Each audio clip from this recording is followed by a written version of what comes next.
পৌর নিয়োগ দুর্নীতি মামলায় রাজ্যের প্রাক্তন দমকল মন্ত্রী সুজিত বসু গ্রেপ্তার। এই চোরগুলোর গ্রেপ্তারিটা আরো আগে দরকার ছিল।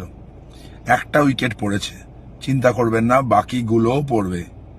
রাজারহাট গোপালপুরে একটা বড় চোর আছে, দেবরাজ চক্রবর্তী। তার সময়ও ঘনিয়ে এসছে, তাকেও জেলে যেতে হবে।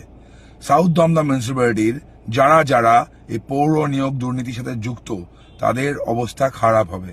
শুধু সাউথ দমদম মিউনিসিপ্যালিটি না, পুরো পশ্চিমবঙ্গ জুড়ে যে কটা পৌরসভায় এই নিয়োগ দুর্নীতি হয়েছে, সবার কপালে ওই জেলের ভাতই অপেক্ষা করছে। আজকে এই গ্রেপ্তারিতে সাধারণ মানুষরা খুশি, আমি খুশি, কিন্তু এই লড়াইটা থামবে না যতক্ষণ পর্যন্ত শেষ চোরটা জেলে যায়, ততক্ষণ পর্যন্ত।